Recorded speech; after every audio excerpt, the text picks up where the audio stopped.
Hello friends, Hariom सभी को।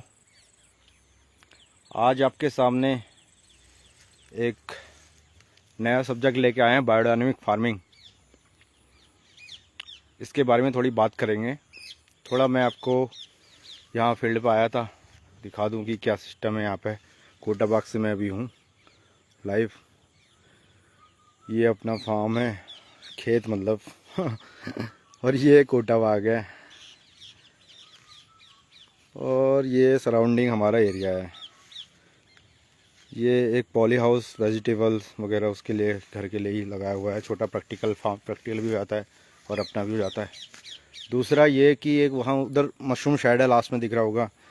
तो अभी ये खाली है, वरना मैं आपको दिखाता। इनमें मैंने किया हुआ था प्रैक्टिकल। तो अभी जब फिर से होगा तो दिखाएंगे। अभी थोड़ा बैक आए हुए हैं, रिवर्स माइग्रेशन। सो बायोडायनेमिक फार्मिंग के बारे में बात कर रहे हैं। बायोडायनेमिक फार्मिंग दोस्तों होती क्या है? अभी धान का सीज़न आ रहा है, गेहूं का सीज़न आ रहा है। बायोडायनेमिक फार्मिंग ओनली वन नाम इसका थोड़ा अंग्रेज़ी है, पर ये उसका ठीक विपरीत है इसकी खेती। ये पूरी एक ब्रह्मांड और पृथ्वी, आसमान सब इससे कनेक्टेड है। ये कैसे, मैं आपको एक्सप्लेन करता हूँ। इसकी शुरुआत में मैं आपको बता देता हूँ। इसकी शुरुआत हुई थी, कोटाबाग के आप नज़ारे देखो, मैं आपको बताते रहता हूँ। इसकी शुरुआत हुई थी आपकी 1924 में रुडोल्फ स्टाइनर ने की थी। तो रुडोल्फ स्टाइनर ने इसकी शुरुआत 1924 में करी, जर्मनी से। तो इसमें क्या होता है, इसमें खेती में आपका ये होती है ग्रह और नक्षत्रों के हिसाब से। बायोडायनेमिक फार्मिंग को बहुत कम लोग जानते हैं। तो इसमें क्या है कि ये इंडिया में अभी सिर्फ 5% इम्प्लीमेंट हो रही है। बाकी ये सारी बाहर की जो कंट्री हैं, बाहर की कंट्रीज़ में लोग इसे अडॉप्ट कर रहे हैं। अडॉप्ट क्या कर रहे हैं? क्योंकि ये जो कल्चर है, अब देख रहे होंगे, वैसे भी हम अपने सारे कल्चर को छोड़ते जा रहे हैं और बाहरी कल्चर अपना रहे हैं। तो और बाहर के लोग हमारे इंडियन कल्चर को अपना रहे हैं। तो ये राउंड चल रहा है, गोल। तो इसी तरीके से फार्मिंग में भी उन्होंने हमारी जो बायोडायनेमिक पद्धति थी, ये इंडिया की ही है। क्योंकि ग्रह नक्षत्र तो यहीं चलते हैं पूरे। अमावस्या, अपने उत्तरायणी और ये सब, उत्तरायण दक्षिणायन तो यहाँ का है हमारी पद्धति का। तो इस तरीके से ही खेती करते हैं। इसमें क्या होता है दोस्तों, इसमें बीज बोने की भी डेट्स होती हैं। डेट्स का मतलब क्या है कि जैसे इनका मानना यह है, चंद्रमा, साइंटिफिकली रीजन, चंद्रमा जब पृथ्वी के नज़दीक होता है तो ज्वार भाटा, समुद्र में ज्वार भाटा भी उस कारण से आते हैं। तो ज्वार भाटा जो आते हैं, तो ये एक मिट्टी को जीवित प्राणी समझ के खेती होती है। तो ये मिट्टी में भी जीवन मानते हैं, मिट्टी में जीवन मानते हैं। तो इन्होंने अध्यात्म को वहाँ से कनेक्ट कर दिया और बिल्कुल वो सही भी है। मिट्टी में क्योंकि जीवन है, जब ही तो वहाँ से कुछ उग रहा है। तो इन्होंने मिट्टी को जीवन माना और उसके बाद इन्होंने क्या किया कि कुछ चीज़ें ऐसी हैं, आपके थोड़ा सा लंबा जाएगा क्योंकि सब्जेक्ट है एग्रीकल्चर पे बात करने का।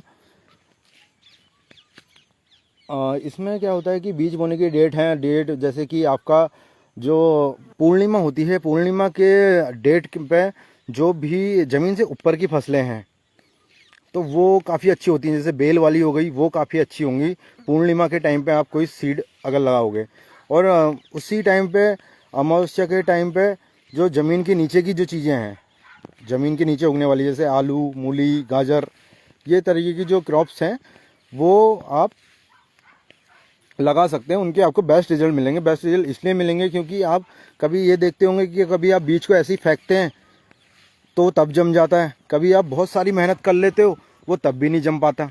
तो ये वही कारण होता है कि पृथ्वी में ऑलरेडी नमी होती है चंद्रमा के पास होने से। तो उसका रिजल्ट हमने प्रैक्टिकल भी किए हुए हैं, हम उसके कंसल्टेंसी भी दी हुई है हमने लोगों को। तो क्या है कि उसमें कुछ कल्चर्स आते हैं। कल्चर जैसे कि आप उसके कल्चर बनते हैं। कल्चर उसके बनते हैं आपके, जैसे देसी गाय होती है, जो देसी गाय जो होती है, देसी गाय के जो सींग होते हैं उसके अंदर कैल्शियम भरा होता है। अब देसी गाय जो होती है, देसी गाय में आपको पता चलेगा कि जितने बार, एक नॉलेज ये भी है फार्मर्स के लिए, जितने उसके रिंग्स होंगे उतने बार वो उसने बच्चे पैदा किए होंगे, उतने बार वो ब्याई होगी बोलते हैं। तो उतने बार, जितने बार वो ब्याई होगी, जितने बार उतने बार उसमें एक सर्कल इकट्ठा होगा, एक बनेगा छल्ला सा बाहर उसके सींग में, और उसमें उतना एक कैल्शियम इकट्ठा होते रहता है। तो कैल्शियम इकट्ठा होते रहता है, उसके बाद ये इसके कल्चर बनते हैं। कल्चर बनने में जब इसमें फिर इसका जो देसी गाय की बात हो रही है, क्योंकि आजकल की गायों में तो सींग भी नहीं है, और देसी गाय के जब फिर उसके बाद देसी गाय का ही गोबर उस सींग के अंदर डाला जाता है, और उसे उत्तरायण में उत्तरायण में अपने पूरब दिशा को 6 फीट गहरे गड्ढे में उत्तरायण के टाइम में डाला जाता है, और उसे 6 महीने बाद दक्षिणायन में जाके उसे निकाला जाता है। तो उसके बाद जो उसका ये डोज होती है, वो समझ लो 1 एकड़ में 10 ग्राम 20 ग्राम, और वो इस तरीके से इसके कल्चर बनाए जाते हैं। CPP एक मेथड है, वो एक कल्चर है। इंडिया में ये बहुत कम लोग कर रहे हैं, सारे बाहर के लोग अडॉप्ट कर रहे हैं इसे। ये एक प्रोजेक्ट चल रहा है महाराष्ट्र में जहाँ पर से अंगूर लोग ग्रो करते हैं। तो अंगूर में क्या है कि बायोडायनेमिक जो सर्टिफिकेशन होता है, बायोडायनेमिक एक जैसे अपना NOP और NPOP एक सर्टिफिकेशन होता है, जिसके बिना आप विदेश में एक्सपोर्ट नहीं कर सकते हो। उसके लिए क्या है कि अब ये जो है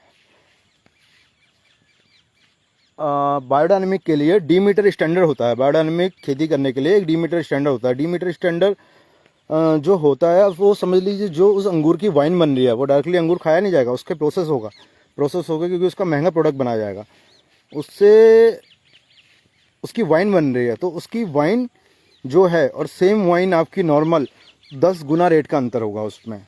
अगर उसमें डीमीटर स्टैंडर्ड का ठप्पा है तो डीमीटर स्टैंडर्ड के हिसाब से वहाँ पर खेती हो रही है। कुछ नाम के लिए लोग और भी कर रहे हैं। यूपी में भी कुछ हो रहा है काम, लखनऊ बहराइच एक एरिया पड़ता है, वहाँ पर शायद धान की खेती होती है। मैं गया तो नहीं हूँ, पर मुझे पता है कि वहाँ पर एक प्रोजेक्ट चल रहा है। तो और इस तरीके से यहाँ पर काम होते हैं। इसमें कटाई भी उसी हिसाब से होती है। बोने की जो डेट है, बोने की डेट से ही आपको ओनली वन प्रोडक्शन में, आपकी सीड जर्मिनेशन में 20% का 20% की ग्रोथ हो जाएगी आपकी। समझ लीजिए अगर आपने सीड डाला, सीड की 90% जर्मिनेशन है आपकी सीड का, तो वो जर्मिनेशन बढ़ के उसमें 20% अप हो जाएगा। अगर वो जितना भी है, समझ लीजिए अगर आपका कुछ भी 60% बीज उग रहा है, तो 20% उसमें नेचुरल एक डेट के हिसाब से बढ़ जाएगा। तो ये सारी चीज़ें हैं बायोडायनेमिक खेती के लिए। बाकी इसके बारे में बहुत सारी जानकारी है, बहुत लंबा हो जाएगा, तो ज़्यादा बात नहीं करेंगे। तो इतनी बात करेंगे, और जिसको ज़्यादा जानकारी चाहिएगी वो हमसे कांटेक्ट कर ले। उसके बाद आपको यहाँ पर दिखाते हैं, ये है हमारा जो फील्ड है, यहाँ पर हाथी आते हैं। अब ये हमारे क्या है, किसान की हालत तो सभी को पता है कि क्या क्या हो रहा है किसान की। अब ये जो हमारे खेत बिल्कुल जंगल से लगे हुए हैं। उस साइड के एरिया में तो कुछ होता नहीं है, लास्ट के 2 बीघे में जो, अब क्या है कि खेत बंजर ना हो, इसलिए लोग वहाँ पर सीड डालते हैं, और सीड डालते हैं तो वो जानवर ही खाते हैं। मोर आता है चुगने, जड़िया, चीतल, नीलगाय और हाथी। 30-35 हाथी यहाँ तक पहुँचते हैं। यहाँ पॉली हाउस के पार कर जाते हैं, वहाँ रोड में पहुँचने को तैयार हो जाते हैं गेहूँ के टाइम पे। तो ये सारे चैलेंजेस ऑलरेडी हैं। खेती तो कोई कर नहीं रहा है। अगली जनरेशन का मेरा एक सवाल था कि क्या अगली जनरेशन जो आपके बच्चे हैं, क्या वो खेती करेगी? तो खेती तो वो करने से रही, कोई खेती करने का इसका रिजल्ट सबको पता है। सब अपने आप से पूछेंगे तो सबको उसका आंसर मिल जाएगा। तो अब क्या है कि दूसरी तरफ जब खेती कोई करेगा नहीं, तो खेती देखने वाले ज़्यादा होंगे और करने वाले कम होंगे। तो इसलिए खेती करो, अच्छे से करो, टेक्निकल सपोर्ट के साथ करो, टेक्नोलॉजी को अपनाओ, जो नई टेक्नोलॉजी आ रही हैं उनको अडॉप्ट करो, क्लाइमेट कंडीशन को देखो, इस हिसाब से खेती करो। तो खेती करके जो देखने वाले लोग हैं वो पैसा देंगे, खेती करने वाले बहुत क्योंकि कम रह जाएंगे। तो ये भी एक आने वाला फ्यूचर चल रहा है, एग्रो टूरिज्म। तो ये सारी चीज़ें हैं। बाकी एक पॉइंट्स और है, मैं अभी इसे सारा हौच पौच नहीं करूँगा। इसी में धान में एक होते हैं कार्बन क्रेडिट्स। ये कार्बन क्रेडिट्स होते हैं जो क्लाइमेट चेंज के ऊपर काम हो रहा है। कोटाबाग में भी इसके लिए काम हुआ है। मैं जल्दी उसके लिए एक वीडियो बनाऊंगा पूरा डिटेल में कि यहाँ पर से फार्मर्स के डॉक्यूमेंट्स लेके गए लोग और वो पैसे क्या क्या हुए, प्रोमिसेस हमें पता था पहले, जो भी है उस बारे में बाद में एक वीडियो आने वाला है। तो कार्बन क्रेडिट और ये सारी चीज़ें इसी में से होता है। जो पानी की बचत होती है, मैंने आपको बताया था कि बाहर के लोग इसीलिए खेती क्यों नहीं कर रहे हैं, विदेश के लोग धान की खेती क्यों नहीं कर रहे हैं। वो इतनी बड़ी बड़ी खेतियाँ कर रहे हैं, अलग अलग टेक्नोलॉजी उनके पास वो हवा में खेती कर रहे हैं। वो धान में क्यों नहीं, धान को क्यों नहीं उगा रहे।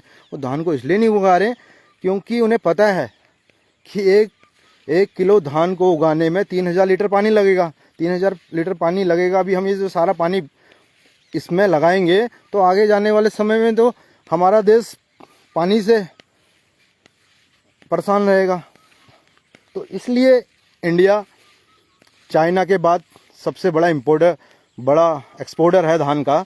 इसीलिए क्योंकि चाइना तो सारा प्लास्टिक का चावल दे रहा है, आपको पता है। तो ओरिजिनल जो धान जो उगा रहा है जो खेत से, चाइना भी तेज है। चाइना को भी पता है कि भैया इसमें तो भैया पानी लग रहा है, तो कोई बात नहीं, हम प्लास्टिक का बना देते हैं। प्लास्टिक का बना के मार्केट कर रहे हैं। तो क्या है कि अब जो दूसरे वाले हैं अपने इंडिया वाले उगा रहे हैं। असलियत में 2-2 बार खेती कर रहे हैं। उधम सिंह नगर डिस्ट्रिक्ट है एंड अदर और भी डिस्ट्रिक्ट्स हैं जहाँ पे, पंजाब हो गया, 2-2 3-3 बार धान उगा रहे हैं वहाँ पे। तो इसमें एक कार्बन क्रेडिट्स एक वो होते हैं कि जो SRA विधि एक होती है जिससे पानी बचाया जाता है। उसमें पानी को 40% पानी भी, धान तो अब रोक नहीं सकते जो फार्मर रोक रहा है, उसके लिए एक उपाय की कैसे रोका जा सकता है, इसके बारे में बाद में बात करेंगे।